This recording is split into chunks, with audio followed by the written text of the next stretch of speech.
नमस्कार, कैसे हैं आप? आशा है आप स्वस्थ हैं तथा अपने समय का उपयोग नई नई चीज़ों को सीखने के लिए कर रहे हैं। यदि मैं आपसे पूछूं कि नहाते वक्त आप किन चीज़ों का उपयोग करते हैं, तो आप कहेंगे मग, बाल्टी, जल, साबुन, तौलिया इत्यादि। तो क्योंकि ये सभी चीज़ें नहाते वक्त आपके लिए उपयोगी हैं, तो यह संसाधन हुए। इसी तरह से प्यास लगने पर जब आप पानी पीते हैं, गर्मी लगने पर पंखा चलाते हैं, स्कूल आने जाने के लिए जिस वाहन का उपयोग करते हैं या फिर पढ़ते समय जिस पाठ्य पुस्तक का उपयोग करते हैं, यह सभी संसाधन हुए। तो आज हम आपकी भूगोल की पाठ्य पुस्तक का प्रथम अध्याय करेंगे, जिसका नाम है संसाधन।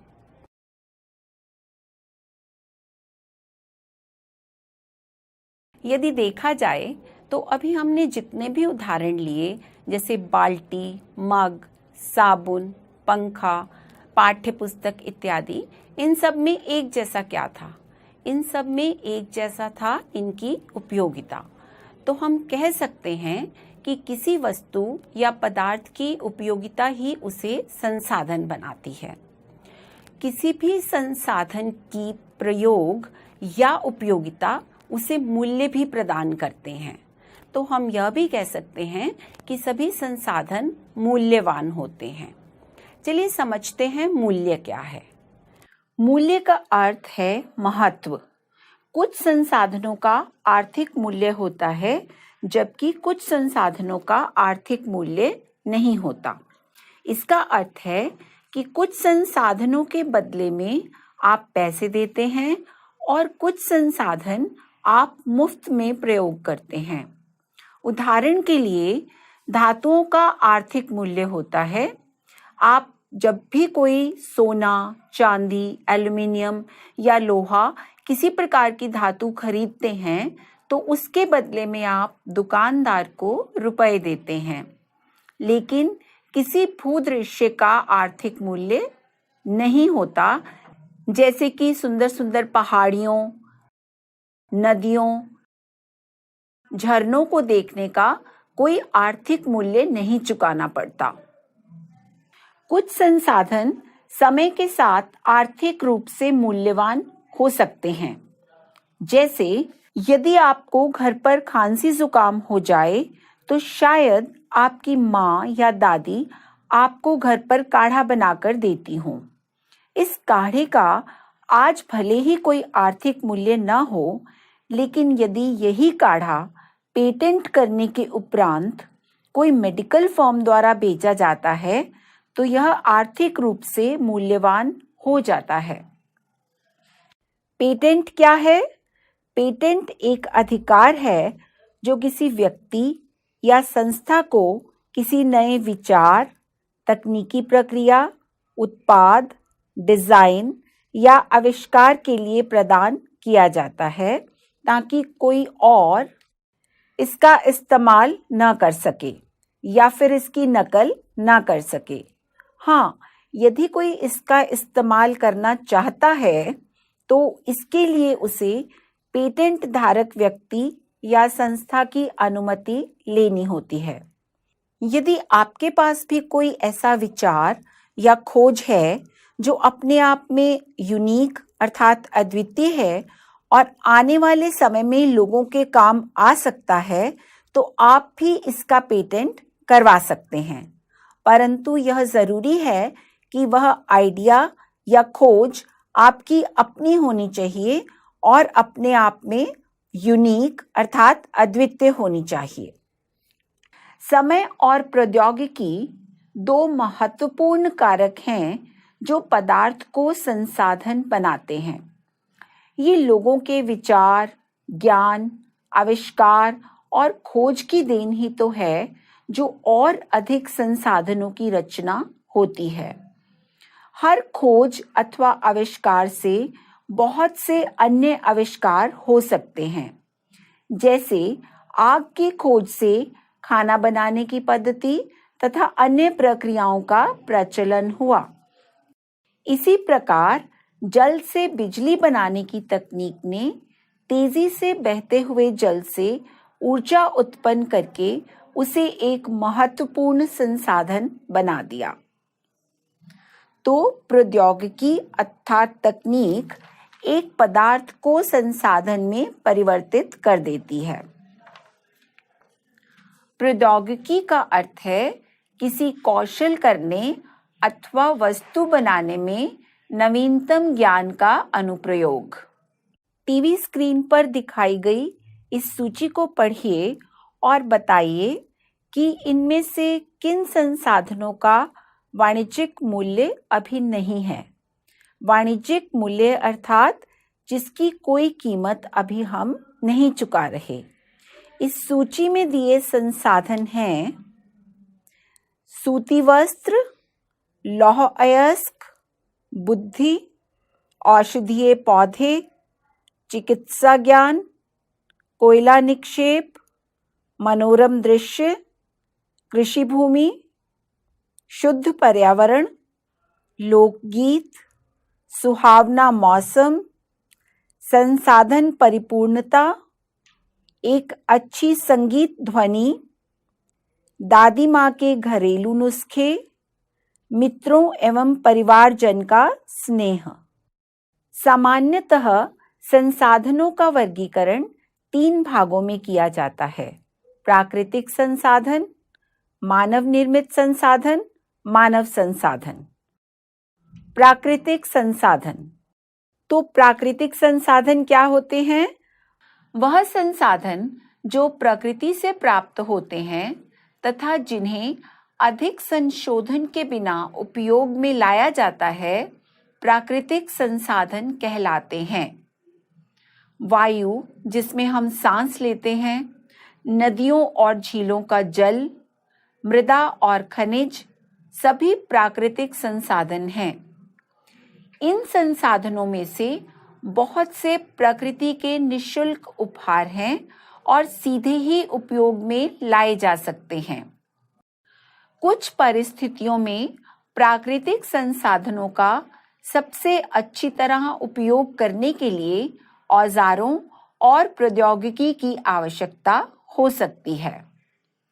प्राकृतिक संसाधनों को विस्तृत रूप से नवीकरणीय और अनवीकरणीय संसाधनों में विभाजित किया जा सकता है।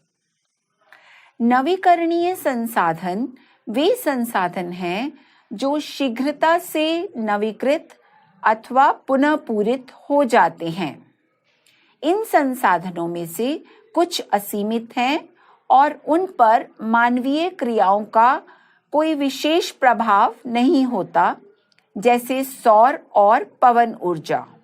लेकिन फिर भी कुछ नवीकरणीय संसाधनों जैसे जल, मृदा और वनों का लापरवाही से किया गया उपयोग उनके भंडार को प्रभावित कर सकता है।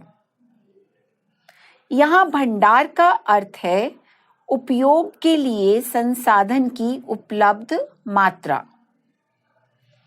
यदि देखा जाए तो जल असीमित नवीकरणीय संसाधन प्रतीत होता है, लेकिन फिर भी जल की कमी और प्राकृतिक जल स्रोतों का सूखना आज विश्व के बहुत से भागों में एक बड़ी समस्या है। क्या आप बता सकते हैं कि ऐसा क्यों है?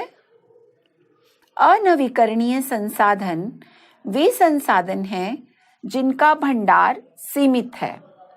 भंडार के एक बार समाप्त होने के बाद उनके नवीकृत अथवा पुनः पूरित होने में हजारों वर्ष लग सकते हैं। यह अवधि मानव जीवन की अवधि से बहुत अधिक है। कोयला, पेट्रोलियम तथा प्राकृतिक गैस अनवीकरणीय संसाधनों के कुछ उदाहरण हैं। प्राकृतिक संसाधनों का वितरण भूभाग, जलवायु, ऊंचाई जैसे अनेक भौतिक कारकों पर निर्भर करता है। अब बात करेंगे मानव निर्मित संसाधनों की। कभी-कभी प्राकृतिक पदार्थ तब संसाधन बन जाते हैं जब उनका मूल रूप बदल दिया जाता है। लौह अयस्क उस समय तक संसाधन नहीं था जब तक लोगों ने उससे लोहा बनाना नहीं सीखा था। इसी प्रकार पुल, सड़कें, रेलवे लाइनें, मशीनें और वाहन मानव निर्मित संसाधन हैं। प्रौद्योगिकी भी एक मानव निर्मित संसाधन ही है। तो मानव निर्मित संसाधन क्या हैं? वह सभी संसाधन जो प्राकृतिक संसाधनों का उपयोग करके मानव द्वारा बनाए जाते हैं, मानव निर्मित संसाधन हैं। सोचिए, यदि मानव ना होता तो क्या विकास के जिस स्तर पर हम आज हैं उसे प्राप्त कर पाते? नहीं, क्योंकि मानव ने ही प्राकृतिक उपहारों का उपयोग करके मानवता का विकास किया है। तो मानव स्वयं भी एक महत्वपूर्ण संसाधन है। मानव संसाधन से तात्पर्य लोगों की संख्या और योग्यता से है। यद्यपि मानव को संसाधन मानने के संदर्भ में लोगों में मतभेद है, परंतु इतना होते हुए भी इस तथ्य से इनकार नहीं किया जा सकता कि मूलतः मानव की कुशलताएं ही भौतिक पदार्थों को मूल्यवान संसाधन बनाने में सहायता करती हैं। संसाधन बनाने के लिए प्रकृति का सबसे अच्छा उपयोग मानव तभी कर सकते हैं जब उनके पास ऐसा करने का ज्ञान, कौशल तथा प्रौद्योगिकी उपलब्ध हो। इसलिए मनुष्य एक विशिष्ट प्रकार का संसाधन है। शिक्षा और स्वास्थ्य लोगों को बहुमूल्य संसाधन बनाने में मदद करते हैं। अधिक संसाधनों के निर्माण में समर्थ होने के लिए लोगों के कौशल में सुधार करना मानव संसाधन विकास कहलाता है। कौशल विकास क्या है? इसका अर्थ है कि जिस काम को आप अच्छी तरह से कर सकते हैं, उसी कला को और विकसित करें। इन चित्रों को देखिए, कोई कुर्सी बना रहा है, कोई मूर्तिकार है, कोई कंप्यूटर पर काम कर रहा है, तो कोई पुल बना रहा है। तो कुर्सी बनाना, मूर्ति बनाना, कंप्यूटर पर काम करना, यह सब कौशल हैं। कौशल विकास की दिशा में हमारे माननीय प्रधानमंत्री श्री नरेंद्र मोदी जी ने भी एक बहुत ही सुंदर प्रयास किया है, जिसका नाम है प्रधानमंत्री कौशल विकास योजना। आप भी उन कलाओं की एक सूची बनाएं जिनमें कौशल विकास किया जा सकता है। सोचिए और बताइए कि आपके आसपास कौन-कौन से मानव निर्मित संसाधन मिलते हैं। क्या आप बता सकते हैं कि संसाधन बनाने में मनुष्य की शिक्षा, ज्ञान, प्रौद्योगिकी का क्या योगदान है? आपका अगला प्रश्न है, किसी भी देश में मानव संसाधन विकास के लिए सरकार क्या कदम उठाती है? संसाधन संरक्षण। जरा सोचिए, जिन संसाधनों का इस्तेमाल करके आज हम आराम से रह रहे हैं, जैसे जल, भोजन, बिजली, पेट्रोल इत्यादि, यदि आने वाले समय में यह उपलब्ध न हुए तो क्या होगा? निश्चित ही बहुत मुश्किलें आएंगी। तो यह आवश्यक है कि जो संसाधन आज हमारे पास हैं, उनका उपयोग हम समझदारी से करें। संसाधनों का सतर्कतापूर्वक उपयोग करना और उन्हें नवीकरण के लिए समय देना संसाधन संरक्षण कहलाता है। संसाधन संरक्षण के लिए यह जरूरी है कि हम पुनः चक्रण और पुनः उपयोग को अपनाएं। हमें यह भी ध्यान रखना होगा कि संसाधनों का उतना ही इस्तेमाल करें जितना आवश्यक है। अपनी आदतों में थोड़ा सा सुधार लाकर हम ऐसा कर सकते हैं। अब यह आपने सोचना है कि आपने अपनी कौन सी आदत में सुधार लाना है। जैसे मैंने सोचा है कि मैं सदा इस बात का ख्याल रखूंगी कि मेरे घर में बिजली व्यर्थ ना हो। जब हम संसाधनों का प्रयोग इस प्रकार करते हैं कि वर्तमान पीढ़ी के साथ साथ भावी पीढ़ी की आवश्यकताएं भी पूरी होती रहें, तो यह कहलाता है सतत पोषणीय विकास। सतत पोषणीय विकास के कुछ सिद्धांत हैं: जीवन के सभी रूपों का आदर और देखभाल, मानव जीवन की गुणवत्ता को बढ़ाना, पृथ्वी की जीवन शक्ति और विविधता का संरक्षण करना, प्राकृतिक संसाधनों के ह्रास को कम से कम करना, पर्यावरण के प्रति व्यक्तिगत व्यवहार और अभ्यास में परिवर्तन, समुदायों को अपने पर्यावरण की देखभाल करने योग्य बनाना। तो सतत पोषणीय विकास के ये सिद्धांत इस बात पर जोर देते हैं कि आज हम सबके लिए यह आवश्यक है कि हमें आज के साथ साथ अपने कल को भी संजोना है तथा जो भी प्रकृति ने हमें उपहार स्वरूप दिया है उस सब को सोच समझ के खर्च करना है, ताकि आने वाली पीढ़ी भी उसका इस्तेमाल कर सके। इसके साथ साथ हमें अपनी आदतों में भी परिवर्तन करना है। यकीन मानिए, हम सबके छोटे छोटे प्रयास भी बड़ा योगदान दे सकते हैं। अपने क्षेत्र के पर्यावरण की देखभाल अच्छे ढंग से करने की जिम्मेवारी भी हमारी है। तभी हम कहलाएंगे पर्यावरण मित्र और फिर होगा सतत पोषणीय विकास। चलिए अब कुछ प्रश्नों के उत्तर ढूंढते हैं। आपकी टीवी स्क्रीन पर जो प्रश्न दिखाए जा रहे हैं, आपको सही विकल्प चुनकर उनका उत्तर देना है। संसाधन संरक्षण के लिए आवश्यक है संसाधनों को सतर्कतापूर्वक उपयोग करना, संसाधनों का उपयोग न करना, संसाधनों को सतर्कतापूर्वक उपयोग करना और उन्हें नवीकरण के लिए समय देना। तो इसका सही उत्तर है संसाधनों को सतर्कतापूर्वक उपयोग करना तथा उन्हें नवीकरण के लिए समय देना। हमारा अगला प्रश्न है, मानव संसाधन बहुमूल्य संसाधन तब बनता है जब वह शिक्षित हो, स्वस्थ हो, शिक्षित और स्वस्थ हो। जी हाँ, सही उत्तर है मानव संसाधन बहुमूल्य संसाधन तब बनता है जब वह शिक्षित और स्वस्थ हो। अनवीकरणीय संसाधन हैं पवन, कोयला, पेट्रोलियम, जल, पवन, कोयला,